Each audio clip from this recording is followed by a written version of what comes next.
Hello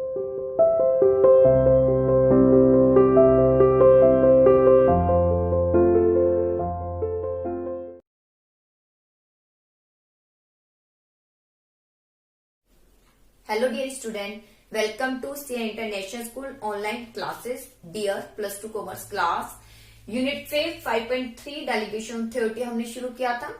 आज हम इसका टॉपिक डिस्कस करेंगे, importance of delegation of authority. Means delegation authority क्या है वो पहले मैं बता चुकी हूँ, लेकिन एक बार फिर रिपीट करेंगे। उसके बाद इंपॉर्टेंस ऑफ डेलीगेशन अथॉरिटी क्या है। तो फर्स्ट ऑफ ऑल मैं मीनिंग दोबारा बताना चाहूंगी। डेलीगेशन ऑफ अथॉरिटी यानी डेलीगेट सौंपते हैं अथॉरिटी ही उसमें बोलते हैं डेलीगेशन अथॉरिटी। क्यों सौंपी जाती है? क्योंकि जो एक व्यक्ति है जनरली ये कंसिडर किया जाता है वो इतना कैपेबल नहीं है कि सारे कार्य को खुद कर सके।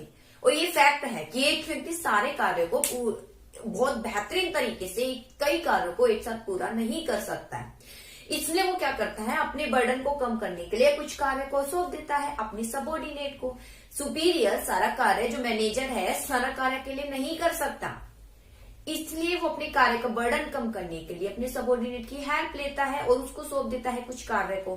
जब कार्य सौंपे जाते हैं तो कार्य के साथ क्या दे दी जाती है? अथॉरिटी दे दी जाती है। क्यों? ताकि सामने वाला जो कार्य कर रहा है तो उसको हम अथॉरिटी देंगे तो उसे ऐसा लगेगा रियल में मुझे कुछ इंपॉर्टेंट वर्क मिल रहा है, मेरा भी यहाँ कुछ महत्व है, मुझे भी बोलने का अधिकार है, सोचने का अधिकार है। इससे उसको डेवलपमेंट होगा, मेंटल एक्सरसाइज भी करेगा, व्यक्ति का डेवलपमेंट होगा, डेडिकेशन की भावना इंक्रीज होगी, वो कार्य को बहुत अच्छी तरीके से फुलफिल करेगा। तो डेलीगेशन अथॉरिटी जब व्यक्ति को डेलीगेट की जाती है, क्या काम डेलीगेट किया जाता है, रिस्पॉन्सिबिलिटी सौंपी जाती है। जैसे जॉब देते हैं तो रिस्पॉन्सिबिलिटी शुरू हो जाती है उस कार्य को करने की। जैसे आपको कोई कार्य दिया है, वही लर्निंग का काम करना है, तो आपकी जिम्मेदारी कि आप काम करें, उसी के साथ अथॉरिटी दे दी जाती है जी अपने तरीके से करें। तो उसने बोलते हैं काम के साथ अथॉरिटी देना डेलीगेशन ऑफ अथॉरिटी। ऐसे डिसेंट्रलाइजेशन भी होता है बेटा, ये भी सेम ही है कि जो मैनेजर है अपना, जो सुपीरियर अपने कार्यों को का बर्डन कम करने के लिए कुछ कार्यों को सौंप देता है अपने सबऑर्डिनेट को, इसे भी डिसेंट्रलाइजेशन बोलते हैं। लेकिन दोनों में फिर अंतर क्या हुआ? अब एक लाइन आएगी तो हम कैसे पहचानेंगे डेलीगेशन अथॉरिटी है या डिसेंट्रलाइजेशन? तो बेटा दोनों में अंतर ये है, डेलीगेशन अथॉरिटी आप केवल एक पर्टिकुलर डिपार्टमेंट से रिलेटेड लेंगे, डिसेंट्रलाइजेशन सारे ही डिपार्टमेंट में फ्लो कर दी जाती है। जैसे मान लीजिए कि टॉप मैनेजर ने अथॉरिटी दी है प्रोडक्शन मैनेजर को कि आप अपने आप अपने डिपार्टमेंट में अपने तरीके से काम कर सकते हैं, कुछ व्यक्ति को अपने तरीके से हायर कर सकते हैं, जो आपको अच्छा लगे वो आप हायर कर सकते हैं, आप ऐसा उसको अधिकार दिया है। ये और भी कुछ एग्जांपल ले लीजिए। प्रोडक्शन डिपार्टमेंट को बोला है जी हाँ जी आप कोई भी व्यक्ति आप अपॉइंट कर सकते हैं अपनी मर्जी से, ठीक है, चाहे वो आपका नियर हो, ठीक है, नियर डियर कुछ भी हो, और लेकिन कम से कम लेकिन 10,000 से अब उसकी सैलरी नहीं होनी चाहिए। 10,000 तक सैलरी वाले आप व्यक्ति खुद अपॉइंट कर सकते हैं अपनी मर्जी से, चाहे आप कहीं से भी आप लेकर आए, ऐसा उसको अधिकार दे दिया। केवल प्रोडक्शन मैनेजर को अधिकार दिया है, किसी और को नहीं दिया, तो इसे कहेंगे डेलीगेशन ऑफ अथॉरिटी। लेकिन यही अधिकार जब सारे ही डिपार्टमेंट को दे दिया जाएगा, यानी पूरी संस्था में फ्लो हो गया, सारे डिपार्टमेंट, परचेज है, सेल्स है, प्रोडक्शन है, सारे डिपार्टमेंट को दे दी, तो इसे बोलेंगे डिसेंट्रलाइजेशन, यानी एक्सपेंशन वर्जन है ये डेलीगेशन ऑफ अथॉरिटी का। डेलीगेशन अथॉरिटी केवल अधिकार देना है और पर्टिकुलर डिपार्टमेंट, यानी इसका एरिया स्मॉल है, पर्टिकुलर डिपार्टमेंट तक ही सीमित है, लेकिन सारे ही उसमें फ्लो कर देना, तो ये कहलाया जाएगा डिसेंट्रलाइजेशन। जैसे भाई कुछ अधिकार केवल पीजीटी लेवल पर ही मिले हैं कि व्यक्तियों भाई किस तरीके से आपको क्या टेस्ट कंडक्ट करने हैं, ठीक है, किस तरीके से आपको बच्चों का सिलेबस कवर करना, सब पीजीटी पर छोड़ दिया गया है। ऐसा कुछ नहीं है कि हाँ भाई सामने वाला कुछ हर्डल उत्पन्न कर रहा है या प्रिंसिपल मैम है या सर है कुछ भाई हर्डल उत्पन्न कर, नहीं, उन्होंने ये अधिकतम पीजीटी लेवल पर सभी टीचर को दे दिया कि आप ये कर सकते हैं, ठीक है, अपने तरीके से करा सकते हैं, केवल एक ही लेवल पर है, ठीक है, पीजीटी में ले है, बट पूरी संस्था में फ्लो अभी नहीं किया है, तो उसमें बोलेंगे डेलीगेशन अथॉरिटी। लेकिन यही अधिकार सारी संस्था में दे दिए जाएंगे, पीजीटी है, टीजीटी है, टीजीटी तक भी दे दिया, तो इसमें बोलेंगे डिसेंट्रलाइजेशन। फिर ये पीआरटी तक भी दे दिया, इसलिए बोलेंगे एक्सपेंशन ऑफ डिसेंट्रलाइजेशन, मतलब डिसेंट्रलाइजेशन को और ज्यादा क्या कर दिया हमने, एक्सपेंशन कर दिया, ठीक है। और वही पीजीटी से टीजीटी तक भी पहुंच गया, तो डेलीगेशन ऑफ अथॉरिटी का क्या है, एक्सपेंडेड रूप है। तो इस तरीके से केस स्टडी आएगी जब पर्टिकुलर डिपार्टमेंट बोला जाए तो डेलीगेशन अथॉरिटी, जब कहा जाए पूरी ही थ्रू आउट दी ऑर्गेनाइजेशन में इसको फ्लो किया गया है तो उसे बोलेंगे डिसेंट्रलाइजेशन, ठीक है बेटा। चलिए अब हम डिस्कस करते हैं डेलीगेशन अथॉरिटी इंपॉर्टेंस क्या है। तो पहला इंपॉर्टेंस इफेक्टिव मैनेजमेंट। आपको पता है डेलीगेशन अथॉरिटी क्या है, व्यक्ति को कार्य सौंपना ताकि अपना कार्य कम बर्डन कम हो सके। इसलिए क्या होता है, जो टॉप लेवल है मेन एक्टिविटी पर फोकस कर सकता है, और इफेक्टिव क्या होता है, मैनेजमेंट, क्योंकि इसने कार्य मिडल लेवल है, मिडल लेवल को सौंप दिया गया है, किसी भी पर्टिकुलर डिपार्टमेंट को भी सौंप दिया, अलग अलग कार्य सौंप दिया। फिर इसने अब ये जो डिपार्टमेंट है कार्य को बहुत अच्छी तरीके से करेंगे क्योंकि अथॉरिटी भी मिल चुकी है, इससे इफेक्टिव होगा मैनेजमेंट। अब उतने एम्प्लॉय का डेवलपमेंट, क्योंकि डेलीगेशन अथॉरिटी में जो मैनेजर है अपने सुपीरियर को क्या, सबॉर्डिनेट को क्या दे देता है, कार्य के साथ क्या देता है, कार्य करने का अधिकार।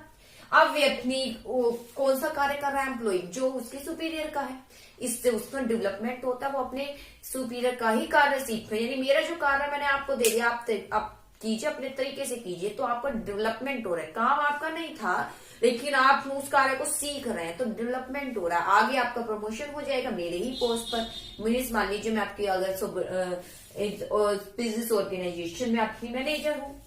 मोटिवेशन ऑफ एम्प्लॉय मोटिवेट क्यों होंगे भाई, मोटिवेट तो होंगे क्योंकि उन्हें कार्य मिल रहा है और कार्य के साथ अथॉरिटी मिल रही है, इससे उन्हें लग रहा है कि हमें हम जो है एक संस्था बहुत इंपॉर्टेंट पार्ट है और हमारा नाम भी होगा अगर हम अच्छा कार्य करेंगे और कार्य को अच्छे से फुलफिल करेंगे। यही बात से एम्प्लॉय होते हैं मोटिवेटेड। इसके बाद आता है फैसिलिटेशन ऑफ ग्रोथ। ग्रोथ में सुविधा मिलती है, ठीक है, ग्रोथ होता है क्योंकि बेटा नंबर ऑफ पर्सन जो है काफी कैपेबल होते हैं, वो काफी अच्छे अथॉरिटी का अच्छे से यूज करते हैं, रिस्पॉन्सिबिलिटी को पूरा करते हैं और उनका डेवलपमेंट हो जाता है। जब डेवलपमेंट हो जाता है, जब एक संस्था में इतने अच्छे कैपेबल व्यक्ति होंगे तो संस्था में कार्य पूरा इफेक्टिव होगा, एफिशिएंसी होगी, तो संस्था का क्या होगा, ग्रोथ होगा, क्योंकि व्यक्ति हटेगा भी नहीं वहां से बार बार, वही संस्था में लगा रहेगा क्योंकि वो मोटिवेट है, वो पूरा डेडिकेट से काम कर रहा है, वो खुश है, उसको अथॉरिटी भी मिल रही है। बेसिस ऑफ मैनेजमेंट हायरार्की, यानी ये आधार है कर्म का, क्योंकि टॉप लेवल है, टॉप लेवल अपने बर्डन को कम करने के लिए मिडिल लेवल तक कार्य सौंप देता है। मिडिल लेवल वही किसकी हेल्प लेता है, लोअर लेवल की लेता है, लोअर लेवल, ठीक है, किसके साथ इंटरेक्ट हो जाता है, लेबर के साथ इंटरेक्ट हो जाता है। तो ये अथॉरिटी फ्लो होती रहती है टॉप से मिडल, मिडल से लोअर लेवल तक। तो इस तरीके से आधार है ये। बेटर कोऑर्डिनेशन बना रहता है कार्यों में, क्योंकि सारे जो वही एक्टिविटी है सभी डिपार्टमेंट को कार्य दे दिया गया है, कार्य के साथ अधिकार दे दिए गए हैं। मैनेजर अपने सुपीरियर को क्या दे, सबऑर्डिनेट को क्या दे रहा है, कार्य के साथ करने के अधिकार भी दे रहा है। इसलिए क्या है, कोऑर्डिनेशन बनाए रखता है। मैं मैनेजर हूं, मेरा सबऑर्डिनेट है, मैंने उसको कार्य दिया, कार्य के साथ अधिकार, वो मेरे साथ कोऑर्डिनेशन बैठाए रखता है। इसके अलावा एक डिपार्टमेंट दूसरे डिपार्टमेंट के साथ भी क्या बैठाते हैं, कोऑर्डिनेशन, क्योंकि उन्हें अपने अपने तरीके से कार्य करने का क्या दे दिया जाता है, अधिकार दे दिया जाता है। तो ये है importance of delegation of authority. अब आता है डिसेंट्रलाइजेशन क्या है। तो बेटा यही था डेलीगेशन ऑफ अथॉरिटी। मैंने ये सारे ही पॉइंट डिस्कस कर दिए हैं, एक बार थोड़ा आपकी बुक के अकॉर्डिंग भी करा देती हूँ। पहले इफेक्टिव मैनेजमेंट, बेटा वही जो मैंने बताया, मैनेजर इतना एबल हो पाता है, उसको सफिशिएंट टाइम मिल जाता है मेन एक्टिविटी पर फोकस करने का। एम्प्लॉय का डेवलपमेंट हो जाता है क्योंकि वो अपने सबऑर्डिनेट, अपने मैनेजर का ही कार्य को करता है, अथॉरिटी मिलती है, ठीक है, इसलिए एम्प्लॉय का डेवलपमेंट हो जाता है। आप देख सकते हैं मोटिवेशन, एम्प्लॉय मोटिवेट होते हैं क्योंकि उन्हें पूरी स्वतंत्रता है कार्य को करने की। ग्रोथ, क्योंकि डेलीगेशन अथॉरिटी से जो पर्सन है, डिवीजन है, उसमें एक पर्सन जो है काफी कैपेबल हो जाते हैं, इतने बड़े एम्प्लॉय हो जाते हैं कि डिसीजन वो खुद ले पाते हैं और संस्था का ग्रोथ है। मॉडर्नाइजेशन आप इजिली कर सकते हैं। मॉडर्नाइजेशन मतलब कुछ नयापन लेके आना, नई टेक्नोलॉजी लेकर आना। एक्सपेंशन, जो संस्था है बड़ी कर देना। डाइवर्सिफिकेशन, एक प्रोडक्ट है, एक से ज्यादा टाइप की प्रोडक्ट बनाना, और वो कब होगा, जब एम्प्लॉय एबल होंगे। एबल कब होंगे, जब उनको कार्य के साथ क्या देंगे, आप अधिकार देंगे। बिजनेस मैनेजमेंट हाइट की मैनेजमेंट हाइट इज इनएविटेबल, जरूरी हो जाता है ऑर्गेनाइजेशन को चलाने के लिए, क्योंकि सुपीरियर सबॉर्डिनेट कांटेक्ट में आते हैं एक दूसरे के किसके माध्यम से, क्योंकि कुछ अथॉरिटी का फ्लो हो रहा है। ठीक है, टॉप लेवल अथॉरिटी दे रहा है, बॉटम जैसा मैंने बताया वही, बेटर कोऑर्डिनेशन बना रहता है, एम्प्लॉय गेट क्लैरिफाइड, एम्प्लॉय को पता है उनके पावर, ड्यूटी, रिस्पॉन्सिबिलिटी क्या है, और अकाउंटेबिलिटी भी उत्पन्न हो जाती है जब अथॉरिटी दी जाती है, मैं पहले बता चुकी हूँ। इस प्रकार कोऑर्डिनेशन बना रहता है, कोई ओवरलैपिंग नहीं होती, सबको अपना कार्य मिला है, कार्य करने का अधिकार मिला है। अब आता है डिसेंट्रलाइजेशन। ठीक है बेटा, डिसेंट्रलाइजेशन मतलब कि जैसे अभी बताया था कि मैनेजर सुपीरियर अपने वर्कलोड को कम करने के लिए जब कार्य को पूरी ऑर्गेनाइजेशन में बांट देता है, ठीक है, तो उसमें बोलेंगे डिसेंट्रलाइजेशन। एग्जाम्पल मैं स्टार्टिंग में बता ही चुकी थी, जैसे कोई भी पर्टिकुलर डिपार्टमेंट को अधिकार दिया है कि आप एक व्यक्ति रख सकते हैं लेकिन 10,000 तक की उसकी सैलरी होनी चाहिए, तो डेलीगेशन थ्योरिटी, वही अधिकार सारे ही संस्था को सौंप दिए गए, सारी संस्था में डिपार्टमेंट को सौंप दिया गया, सब डिपार्टमेंट को अधिकार मिल गया, वो है डिसेंट्रलाइजेशन। तो डिसेंट्रलाइजेशन की फीचर देखिए, क्या है feature, expanded version of delegation of authority. ये डेलीगेशन ऑफ अथॉरिटी का क्या है, एक्सपेंडेड वर्जन है, यानी विस्तार का रूप है। ठीक है, ये विस्तार करता है डेलीगेशन अथॉरिटी का। It increase role of subordinate, ये सबॉर्डिनेट के रोल को इंक्रीज कर देता है, क्योंकि यहाँ पर तो कम थे सबॉर्डिनेट, यहाँ पर सारे ही सबॉर्डिनेट को अधिकार मिल रहा है, तो यानी decentralisation. It applicable to whole organisation, ये पूरी ही ऑर्गेनाइजेशन में क्या होता है, एप्लीकेबल होता है। इट रिड्यूस, वर्कलोड तो करता ही है कम, किसका, सीनियर, तभी तो इसको यूज करते हैं। सेंट्रलाइजेशन, डिसेंट्रलाइजेशन प्रिंसिपल भी है, फॉलो करना ही पड़ता है, क्योंकि एक व्यक्ति कैपेबल नहीं है सारे कार्य को खुद ही अकेला कर सके। आगे अकाउंटेबिलिटी इज डेलीगेटेड, इसके अलावा अकाउंटेबिलिटी भी आपको देनी पड़ेगी, क्योंकि अधिकार के साथ अधिकार दे दिया तो अकाउंटेबिलिटी उत्पन्न हो जाएगी सारे सबॉर्डिनेट की अपने सुपीरियर के प्रति, तो ये चलाई जाती है डिसेंट्रलाइजेशन। अब आता है इसकी इंपॉर्टेंस क्या है बेटा, जैसे इसके इंपॉर्टेंस थे ऐसे ही जैसे इसके बन जाते हैं। Develop initiate among subordinate, initiate आपको पता है पहल क्षमता, सारे सबॉर्डिनेट में पहल क्षमता बढ़ जाती, क्योंकि सबको कार्य के साथ क्या दिए अधिकार, तो उनमें मोटिवेट होंगे और सोचने की क्षमता बढ़ेगी, कुछ कहने की क्षमता बढ़ेगी, तो ये डेवलप करता है उनमें पहल क्षमता को, कार्य को अच्छे तरीके से करेंगे, इफेक्टिव होगा, ग्रोथ भी कर पाएंगे। ये सब पॉइंट इसके जस्ट यहाँ ही है सिमिलर।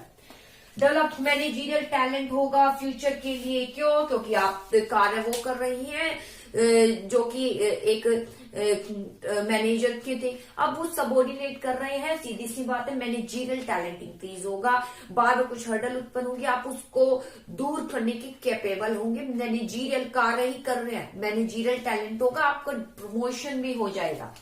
फैसिलिटेट ग्रोथ, ग्रोथ में तो सुविधा होगी, जैसे यहाँ था ग्रोथ तो होगा ही, क्योंकि इतने कैपेबल पर्सन हो जाते हैं कि जितने कैपेबल पर्सन होंगे वो कार्य को अच्छे से करेंगे, फिर हम मॉडर्नाइजेशन कर सकते हैं, डाइवर्सिफिकेशन कर सकते हैं, संस्था का हो जाता है ग्रोथ। आपको पॉइंट जैसे अच्छे से याद करना, एक्सप्लेनेशन आप लिख सकते हो, जैसे मैं बोल रही हूँ बना के लिख सकते हो अगर मीनिंग क्लियर है।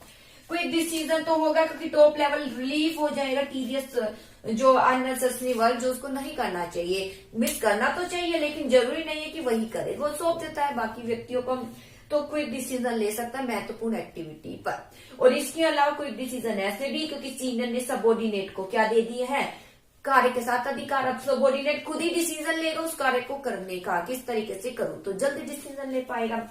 रिलीफ टू टॉप मैनेजमेंट, क्या हो जाएगा, रिलीफ हो जाएगा, अब टीडियस वर्क, अब वो अपना जो है कार्य जो महत्वपूर्ण एक्टिविटी पर कर पाएगा, मेन की जिसने संस्था की सफलता निर्भर करती है उस पर ज्यादा ध्यान देगा, जैसे प्रोडक्शन लेवल, गुड्स कैसी बन रही है, सेल्स क्या, इन पर ज्यादा ध्यान देगा, बाकी नहीं कि व्यक्ति हायर करना है, सैलरी देनी, ये कार्य वो नहीं करेगा।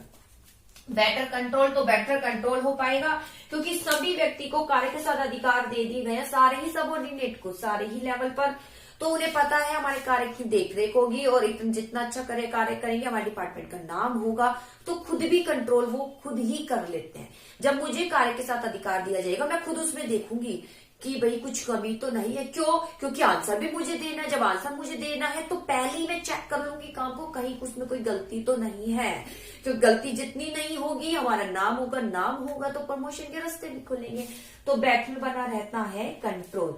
तो ये था बेटा डिसेंट्रलाइजेशन और delegation of authority. I hope topic समझ आया होगा। फिर बता देती हूँ, डेलीगेशन अथॉरिटी स्मॉल स्केल पर है, डिसेंट्रलाइजेशन लार्ज। इसके कुछ अंतर भी चलिए मैं बता देती हूँ तो और ज्यादा क्लियर हो जाएगा। जैसे बुक में भी है, नेचर डेलीगेशन अथॉरिटी जो है जरूरी है। डेलीगेशन अथॉरिटी मतलब अधिकार देने हैं, ये जरूरी है। डिसेंट्रलाइजेशन जरूरी नहीं है कि पूरे ही संस्था में आपको ये पर्टिकुलर अधिकार फ्लो करे, ऐसा जरूरी नहीं है।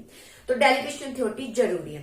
Freedom of action, delegation authority में लेस फ्रीडम है क्योंकि यहाँ पर फुल कंट्रोल नहीं है, सबको एक जैसा अधिकार नहीं मिला, इसमें कहीं ना कहीं लेस फ्रीडम है। डिसेंट्रलाइजेशन में मोर फ्रीडम है क्योंकि बहुत सारे सबॉर्डिनेट को अधिकार दे दिए जाते हैं। Status division of delegation authority क्यों दिया गया, क्योंकि कार्य का बंटवारा कर दिया, ठीक है।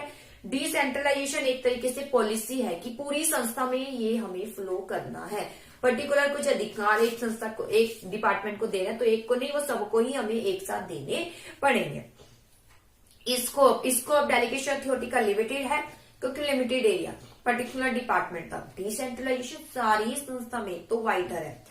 पर्पस, किस पर्पस से, डेलीगेशन अथॉरिटी वर्कलोड कम करने के पर्पस से, और डिसेंट्रलाइजेशन क्या है कि अथॉरिटी का एक्सपेंशन करना। एक्सपेंशन मतलब पूरी ही संस्था में क्या करना है, उसका विस्तार करना है।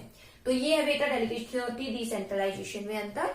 और इसके अलावा और ज्यादा डीप पर अगर आप जाना चाहते हैं तो इसके लिए आप बेटा, मैंने अभी थोड़ा रिवीजन की बेस पर पता है, वरना अगर मैं इसी को बहुत ज्यादा एक्सप्लेन में ले जाऊं तो केवल आज ये ही होगा, ये नहीं होगा। थोड़ा सा अब हम थोड़ा जल्दी चलेंगे, आप भी थोड़ा मेहनत कीजिए, रिवीजन के बेस पर ही हम ले रहे हैं। थोड़ा आप पढ़िए क्योंकि हम पहले भी पढ़ा चुके हैं, और ज्यादा डिटेल आपको देखनी है तो आप फिर जा सकते हैं आप अपने क्लासरूम ऐप पर, वहां पर इसकी वीडियो है, और ज्यादा आपको डिटेल मिलेगी। सेम वीडियो इसकी अलग मिलेगी, इसकी अलग मिलेगी टॉपिक की, क्योंकि थोड़ा ज्यादा वहां डिटेल में बताया गया है। अब रिवीजन है तो हम ये मानकर चल रहे हैं कि आप पहले भी पढ़ चुके हैं, तो थोड़ा आपको जल्दी लेना होगा ताकि जल्दी जल्दी रिवीजन करें और अच्छे से बेटा आपके एग्जाम आ रहे हैं तो आप अच्छे से अटेम्प्ट कर सके। ठीक है बेटा, तो आई होप, वैसे मैंने काफी इसमें बताने की कोशिश की है। टॉपिक में आप अच्छे से इसके फीचर, इंपोर्टेंस ये याद कर लीजिए, मीनिंग केस स्टडी में यही आएगा। ऐसा नहीं कि ये पूछा जाएगा इसका कौन से इंपोर्टेंस की बात की गई है, ऐसा कुछ नहीं आएगा। आप जस्ट पॉइंट ही अच्छे से याद कर लीजिए, ठीक है। जहां बहुत ज्यादा जरूरी है कि एक्सप्लेनेशन भाई बिल्कुल ही अंडरलाइन कराना है तो वहां मैं करा भी देती हूँ, उसको बहुत डीपली पढ़ाती भी हूँ। हालांकि मैंने अच्छे से ही इसको पढ़ाया है, लेकिन आप ध्यान दीजिएगा, इसके पॉइंट अच्छे से कर लें। आप पॉइंट हो गए तो इट मीन्स क्लियर है टॉपिक। ओके बेटा, थैंक यू।